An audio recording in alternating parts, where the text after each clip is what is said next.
Good afternoon, everyone, and welcome to the Endava webinar on exit readiness, where we will discuss aspects of the exit process which impact exit multiples and how best to prepare for the process. I'm Jill Robertson, client partner with Endava. I've been involved in over 200 due diligence projects across Europe to date, and I'll be your chairperson for today's session. I'd like to introduce our panel. We have John Lowe, who is not only an Endava consultant, but also a CTO with over 20 years of experience in leadership positions with organisations such as Microsoft, Accenture and Sony. John has supported Endava in delivering numerous technology due diligence projects over the past few years and is ideally positioned to share his views on exit readiness. John, would you like to say a few words by way of introduction? Thank you, Jill. Great to be here and welcome everybody. As you just kindly said, I've been involved in the technology and internet space now since maybe the early 1990s with probably close to 25 years technology and digital leadership experience, most of which has been leading the creation of large-scale mass market digital consumer products platforms and teams.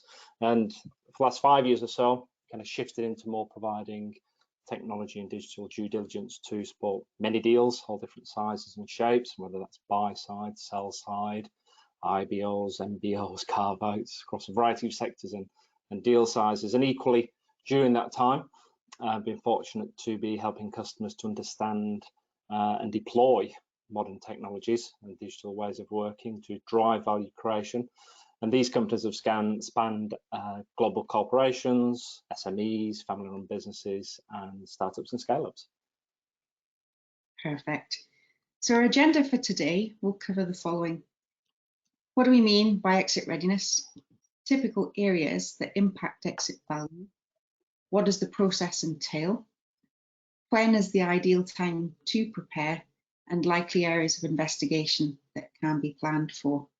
As we're all aware, a successful exit for private equity firms is largely about exit multiple and maximising value. Whereas for the portfolio company, whilst monetary value is important, surviving the process without impact to the business is also key. So, what do we really mean by exit readiness? There's many ways to interpret this. So John, maybe you can put some colour and context around this. Sure, always good to start at this stage. And I guess without oversimplifying it, it is preparing your business for exit. Now, whether that is sale, divestment, carve out, separation, in whole or in part, I guess what we mean by that is preparing or preparation, which largely covers two areas. The first area relates to improving areas that can affect the valuation of your business. So in this regard, in Endava, we focus on the technology and the digital capability area. So capabilities such as technology applications, infrastructure, product and software development, data analytics, and so on. And the focus here is ensuring that any additional costs that need to support the future growth strategy have been fully considered, they've been invested into the balance sheet before exit, and typically the cost of that work would be far greater on a buy side due diligence than it would to actually do it. So it's important that if you can, you do that work now, because it's much cheaper for you to do it than it potentially is to do or be perceived to be done when you look at it from a buy side lens. And the second area relates to creating opportunities for the next buyer. Buyers obviously looking at where they can generate value and value add into the business. So making sure that the investor can see that and the future value creation opportunities that exist. So aligning all of the digital, the technology capabilities to the value story, as well as the business growth strategy, and having a story of how technology and digital has enabled the business growth to date and is therefore in a fantastic position to continue to do so in an effective and efficient way. Now, I guess additionally, there's a couple of areas to call out when we think about readiness and what is readiness. And the first one I often frame as keeping the trains running. So the operational side of things, and what people would tend to say the table stakes. You know, the things like technology operations, cybersecurity, the hygiene areas, for want of a better phrase, and ensuring that everything in that regard is ready for the next investor. Everything's running optimally, processes, governance in place, backup, recovery, disaster recovery is tested and so on, and there's no key person dependencies, and ultimately ensuring that there isn't a chunk of capital that needs to be considered and then spent on remediating these areas of concern to reduce or remove risks to the business growth strategy, such as risks that impact the reputational damage to the company. And the second one, and important, we'll talk a little more about coronavirus later, but the second one is making it a great place to work, because it's critically important. And during the pandemic, which we're now seeing the light of after a long 2-year tunnel, but it still remains important, especially when businesses are asking staff to return to work, hybrid working, and the overall general uncertainty still of what the office workplace looks like. So a lot of people out there who've enjoyed working from home to begin with and now want to go back to the office, and others who don't. So it's how you embrace the new ways of working, whatever that may be, which isn't now everybody remote. It could be very different things for very different businesses. And the reason I call that one out is because ultimately people are paramount to any business. Just as employees have the pick of a global talent pool now because of coronavirus and people aren't fixed to an office, so does the best talent. So they no longer need to work in Manchester, Paris, New York, wherever it may be. The smart people can choose who they work for, and without any location constraints or barriers. And when we look at technology and new technologies coming around, that becomes increasingly important, where we talk about the war on talent, is the phrase that does the rounds. So you need to make sure that your business is a great place to work, and that not necessarily being just a fixed premise, but a great area to work where your best talent can flourish, where they have a clear purpose, autonomy to do the work, opportunity to master their craft and their talents, and in turn that increases the likelihood of retaining those people and attracting the best people to your business. And as an investor, you don't want to be in a situation where the attrition rate in the business is relatively high, it's following an upward trend, and then you're in a position where during the new period of ownership, you've got to factor in how to create that type of culture, which can take such an unpredictable amount of time and capital to do so, and in turn reduce the predictive value growth of the company. Thanks for that, John. So it's not about having a finished journey either. So now we've got some clarity around what we mean by exit ready.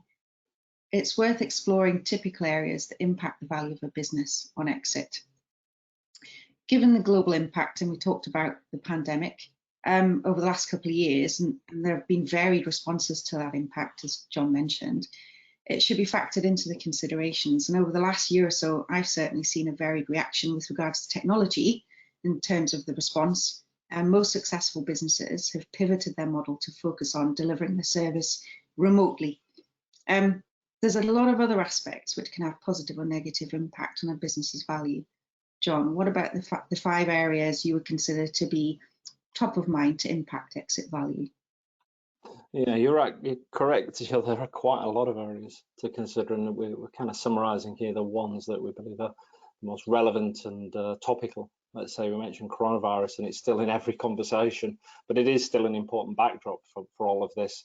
And it's common in most situations, businesses and situations today, which is the impact that it has had in the last 2 years, during which time some businesses have undergone dramatic changes. They reflect back on where they were 2 years ago.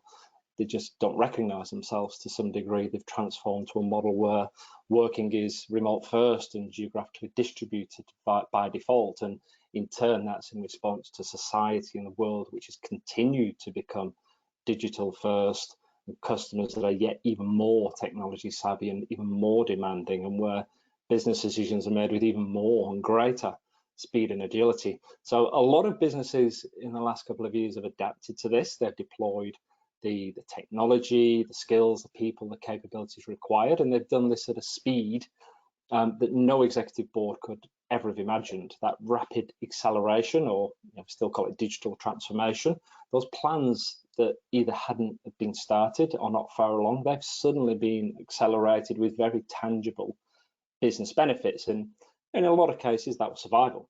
Businesses needed to quickly and overnight change from kind of annual strategy setting to what I often term as strategizing at speed, doing that daily to adapt to the new economic climate, the current customer base, and how that can change overnight. Now, alongside that, we've had some very smart people, new entrants and existing technology vendors that have kind of capitalized on the opportunities presented to them. In every disaster becomes opportunity for people, and they've created improved products that drive costs out of a typical business, or facilitate new ways of working remotely, products that didn't exist 2 years ago. And the reason I mention that is that what many businesses will discover is that there's now a significant amount of what we call debt that may have originated from two sources. The one is due to the nature of the changes they've implemented. So they've not necessarily implemented the best plans. They've had to do things at speed, so it's for survival, but they did what had to be done to survive. And there's been bits and pieces that maybe aren't integrated as well as they could have been, code that isn't written as well as it could have been, isn't the best, but it works. But longer term, that needs to be remediated. And the second, as I mentioned, is due to those new options that are available that could diminish any uniqueness or defensibility that a business previously enjoyed.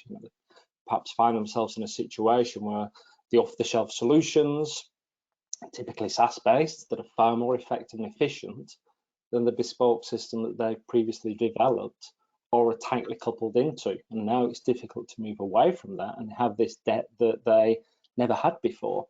So a lot of that needs to be cleared, maybe in addition to kind of other areas, and it needs to have a clear and costed plan.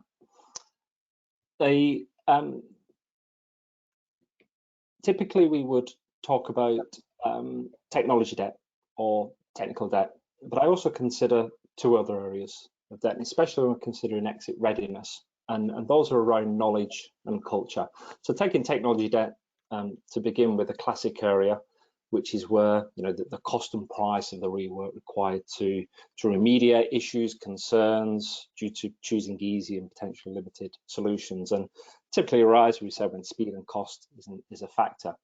And the rework that needs to be done could be, due to poor integration methods, manual processes, you've got to remediate that. You've chosen architecture patterns which maybe aren't the best longer term. There are code monoliths which reduce the ability to quickly move from idea to market, amongst other challenges. Maybe outdated vendor solutions, end of life solutions, hardware infrastructure, and so on. And things which fundamentally have been, because you've had to put that further down the priority list during the pandemic, there were much more important things to do. And you've now got areas of technology and technical debt which really need to be considered. The knowledge debt area is an interesting one because it's where knowledge hasn't been captured to such an extent that there's no reliance on people and then a risk of knowledge retention. So that is people leaving the building when the knowledge leaving the building when the people with the knowledge leave. So areas such as poor documentation, missing source code that isn't annotated or poorly written are just two examples of where you would expect to see things more improved in those areas with regards to documentation. And in addition, that can impact exit value when there's conflicting views and a lack of a single point of truth, which in turn knowledge and understanding of how the business operates. So not just at a technology view, but how technology supports the business processes, the operations, the growth strategy, the wider knowledge area, which can then shine a light on why certain technology capabilities have been created and whether these are just shiny objects that technology has created that don't really have any business or commercial value. So as an investor, it doesn't instill huge levels of confidence in the management team and technology areas when the actual truth, when you're not really clear of what the actual truth of a situation is. We often say the phrase singing from the same hymn sheet. That's often used, and it's paramount here in ensuring that everyone involved in the diligence process understands the role of technology and the wider technology strategy, process, people elements in delivering the business strategy and future growth potential. And the third area is around cultural debt. What we often see in some businesses is when we challenge a particular area, the response sometimes what we get is, well, that's the way things are done around here, or because that's how it is. the things relating to how the business operates, for example, how customer needs are managed, ways of working and so on, and how the business makes decisions, how it innovates or not, and are they using principles such as test and learn. And what we observe there is there's a lack of kind of taking a step back and adopting what we call a first principles way of thinking. So similar to zero-based budgeting, thinking about why a particular process is done the way it is, and whether that's due to technology that can be changed to reinvent how the business operates, which in turn can have a positive impact on the valuation of it. So learning how to take something apart, test the assumptions, the hypothesis, and construct it in a better way, we see some of that lacking, because otherwise the company becomes trapped in a way of doing things that have just the way it's been done around here and it's always been done. When the environment changes, such as coronavirus and COVID-19, impact, the business just continues as if things were just exactly the same. So culturally, they don't implement some of these new ways of working and say we want to test and learn. And the reason for mentioning this is that such thinking and the mindsets and first principles and strategizing at speed, that all starts at the top. And it's the executive board evangelizing this customer-centric, digital-first, remote-first culture, which in turn then extends into technology, driving innovation, learn-first culture of experimentation, and improving the competitive advantage. And that kind of nicely brings me into leadership, which will be crucial in the impact and exit value. And what we mean by this is, are the leaders that are in place the ones that are needed to realise the business growth strategy? We mentioned earlier about making the business a great place to work, and this is hand in hand with that. There's a huge battleground for skills at the moment, and it's can the leaders attract the right people with the right skills to deliver that growth strategy? And equally, depending upon the investment situation, investors will want to ensure that they can work with that technology leadership team and wider leadership team.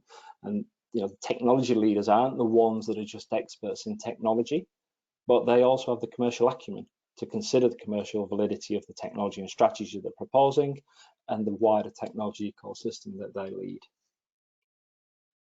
Thanks for that, John. That was actually really helpful. And all those points you mentioned are key areas that we would look to cover off in our work as technology due diligence provider for all the reasons that you mentioned.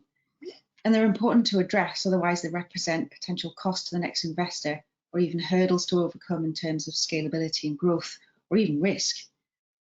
So I guess the next question is, what does the process involve from a technology and digital perspective? Well, understanding the exit strategy and the timescales involved sets the framework within which you need to operate and drives the activity timelines. It sets the scene for the desired outcome, what and by when. And then it's important to assess the current status of the organisation to understand what that gap looks like. And this could be achieved by carrying out formal capability assessment. And once this has been done, you're in a better position to craft a strategy to span that gap, working back from the end goal and creating a high-level plan with milestones and dates for achieving them.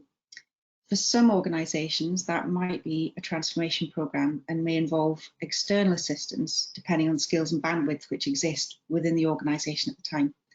And as Johnny mentioned earlier, it's key to ensure this preparation journey addresses the technology debt, the knowledge debt, culture change, capabilities, and that these things are documented. Any assessment strategy roadmap should be documented at the time, as these documents will become part of the diligence process and will show clear planning and forethought in the eyes of the next investor.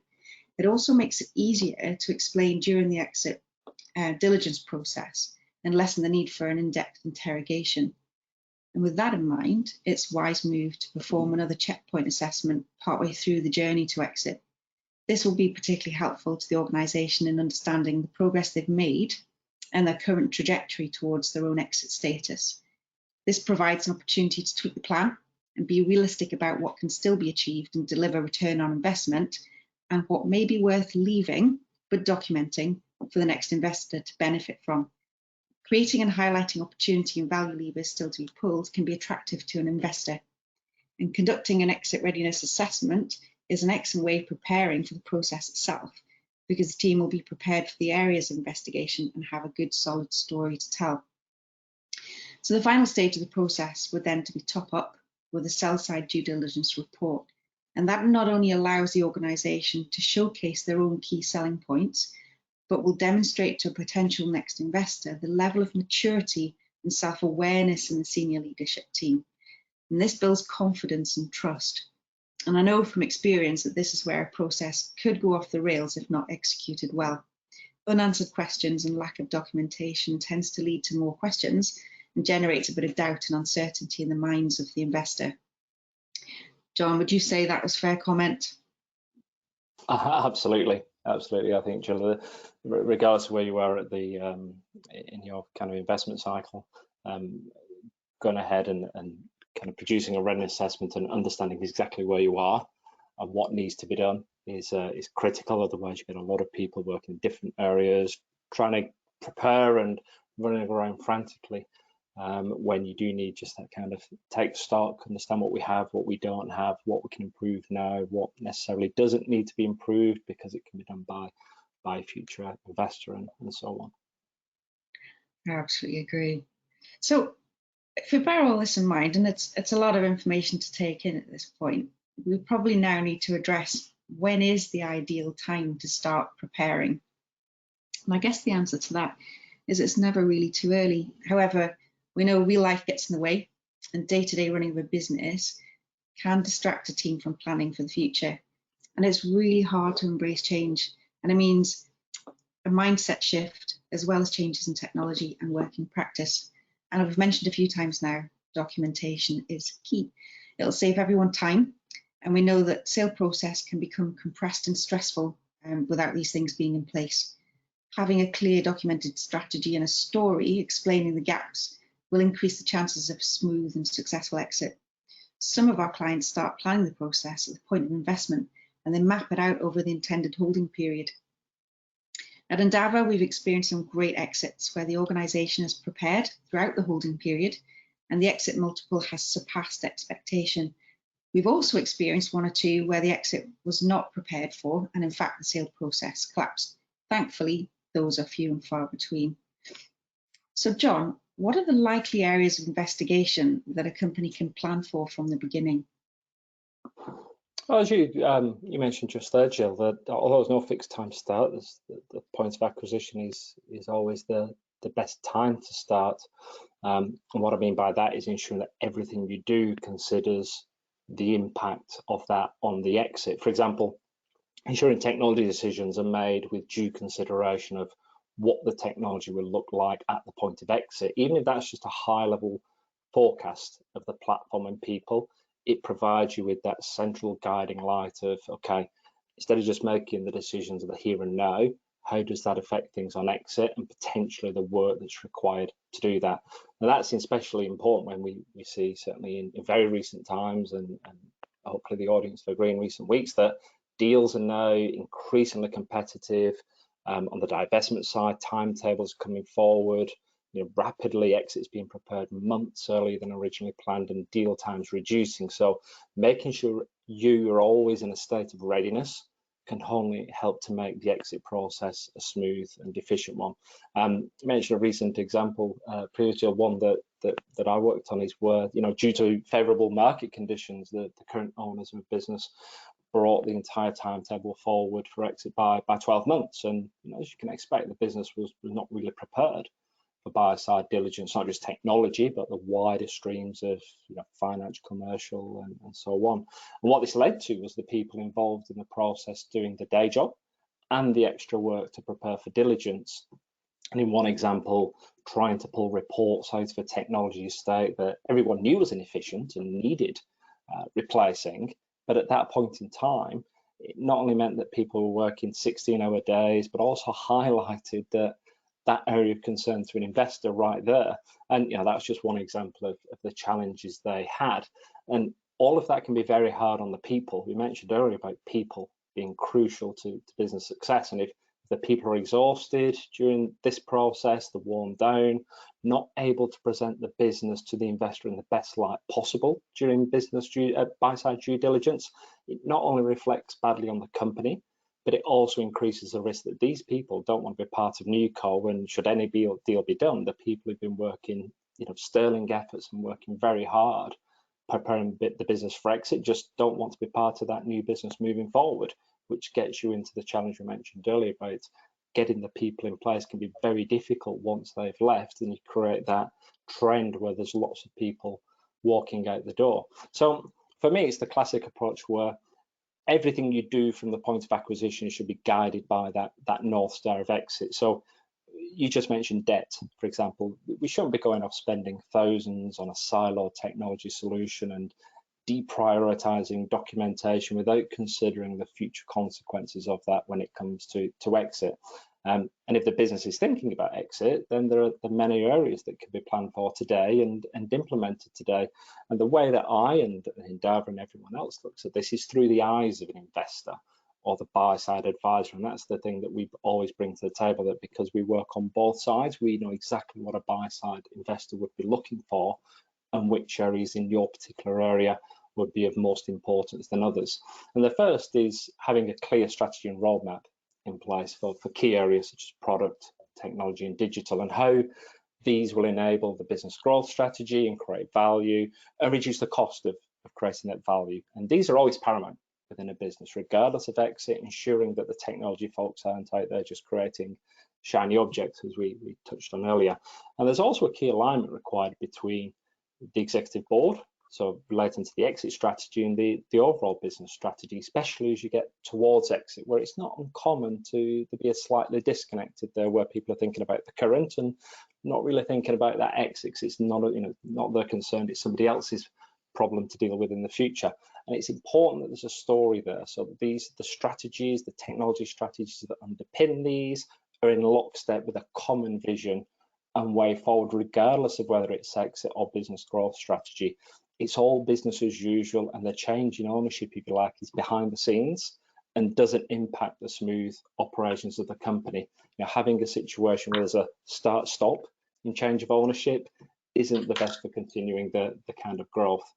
So a great strategy, one that describes those challenges, the root causes of challenges, solutions to those challenges, and specific actions to address those challenges, super important. And I would often say is the exciting part of deals sometimes when you get on that side. And that shouldn't just be a huge single document. That could just be an online visual representation, a one-page vision, a roadmap of projects, something that lays that out without being too overwhelming. The second area of debt tallies back to what we discussed earlier, technical debt, and turning that into what I often phrase as technology equity. So actually allocating time to incrementally removing technical debt, rather than it just being a kind of big ball of mud at the end that is someone else's problem to deal with. So undertaking activities such as rewriting or refactoring code, evangelizing principles such as, during software development, we have a phrase called leaving things better than when you found them, or tidying as you go. Actually doing that kind of exercise as you go means that you're keeping on top of it. You can never fully eradicate things like technical debt, but you can keep on top of that so that it's minimized as you move forward. Third point on this slide relates to a discussion on the cultural side of things. So changing the culture to be more customer, employee and partner centric. So what we mean by that is actually reaching out to people, ask them what they need. Don't try and guess what they want, and removing the risk of creating shiny things. A great business to invest in is one that delights customers, empowers their employees and partners, and then that creates flywheels, which we all love within a business. So for example, delighting customers at every step of a journey reduces customer acquisition costs, because you're delighting them through purchase, through service, through support, so that they become your best advocates and recommending you to others. So the more you can kind of build that into the business now will help you moving forward in the future. Another one is considering how to introduce speed and automation. And what I mean by that is introducing a technology ecosystem that embraces the cloud, enables your business to move from idea to market as quickly as possible so that you can gain a competitive advantage. And so you're taking advantage of areas such as what we call technical containerization, microservices, DevOps, DevSecOps, culture practices, considering how you can weave those into your business so that you can become more efficient operationally. Because we all know that the pace of change today is unrelenting, it's getting quicker and quicker and quicker. And the more you can move to market quicker than your competitor helps you keep up with that. It also looks far more attractive on the accounts. If your technology line items are predictable, commoditized, aligned to growth rather than unpredictable spikes, technology that's not fully utilized, unforeseen areas of spend. You want, expenditures that we can be confidently predict that the technology expenditure trend will follow a much flatter trajectory to the revenues one. And finally, going back to the kind of table stakes, the technology hygiene areas are certainly important areas to keep on top of and starting right now. For example, we see a lot of businesses that have insufficient information cybersecurity practices in place, particularly the ones that relate to people. You can have the best governance controls in place and tools and so on, but it's ultimately people that are the weakest point in any security model. Similar with backups and disaster recovery, cloud computing has made these areas much easier, cheaper to implement, and there's not many companies that have had a disaster recovery plan that included a global pandemic scenario. But having those capabilities in place so that anybody can work from anywhere at any time on any device, these have now become table stakes today, where everybody's expected to have that, where 2 years ago, very much slightly different story. And one area mentioned earlier is certainly documentation. This is often the most important, yet the least likely to start. It's always the one that is often deprioritized. Diligence processes, buy side, we all know that it relies upon documentation, the information request list, the documentation that goes into the VDR. If you're looking at exit and you're scrambling around, getting documentation in place, the depth, quality required, it's not something you want to be doing a few days before diligence begins. Best to get into those habits and practices now, and then you have a much smoother journey as part of the exit. Thanks for that, John. It's really good advice, and very definitely comes from your experience. And I wanted to go back to something that you said about the people. It's a really important point, because Tech DD is one of the few things in terms of diligence streams which can be undertaken ahead of a process, and that reduces the strain and impact on the management team, because there are a lot of demands on their time during these processes, and if they can get ahead of some of it by doing these things early, then so much the better. So it's probably worth revisiting the key takeaways from today's session. John, do you want to recap for us? Sure. I mean, I think we can summarise the last 30 minutes or so in these kind of 5 areas.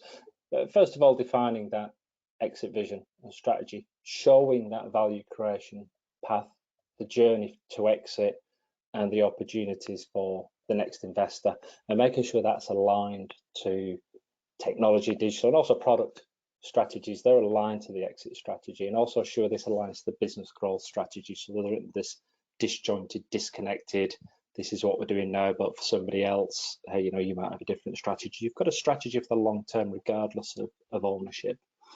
Keeping on top of those operational areas, the hygiene areas, the documentation, the information cybersecurity, operational run, applying security patches, etc.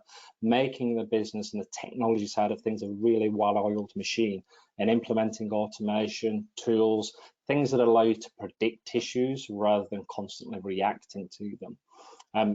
In our experience, companies that do the upfront work and are able to knit these exit readiness steps into their business as usual activities, the ones that are successful. So when it comes to preparation for sale, those tasks are relatively straightforward, as they're always at a state of readiness. So you can never start too early. If you can't start at the point of acquisition, start to think about it now.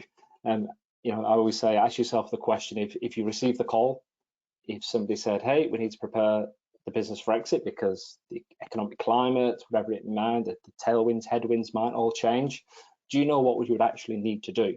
Would it be a mammoth and scary set of activities? And what would you do to ensure that when you get that call, your feelings would be much calmer and in control, with very little impact on the operational BU of the business and ultimately the people that have to do this? John, that's a really great summary. Thank you. So it's fair to say businesses should start with the end in mind, plan the journey as much as they can, and maximise your value on the exit. I'd like to add to John's summary by sharing a couple of examples from my own experience, just to bring to life some of the things that we've talked about for the last half an hour. My first example is when Endava was asked to conduct a vendor DD for one of our Dutch private equity clients. The portfolio company in question hadn't carried out any pre-exit preparation, so all of the things that we were talking about, and hence during the engagement we discovered that a key feature requirement wasn't supported by the newly installed SaaS platform. If we'd been engaged earlier, we could have helped them prepare for that and mitigate against it. It caught them a little bit by surprise, and the sale process had to pause for a few months. On a more positive note, we worked with another client very recently who was preparing to sell a software business to the insurance market in Europe. And as a result of working collaboratively over several weeks, we were able to not only produce a comprehensive report for them, but in the process of doing so, help the management team be fully prepared for what the exit process was going to entail. And the outcome, actually, in the end, was a smooth and accelerated deal, which concluded last week. So a good news story. That wraps up today's session on exit readiness. And John, thank you so much for joining us to share your expertise. And thank you everyone who is listening. We hope you found it useful. If you want to discuss any aspect in more detail, do get in touch afterwards. My contact details are here on this last slide. Have a great afternoon, everyone.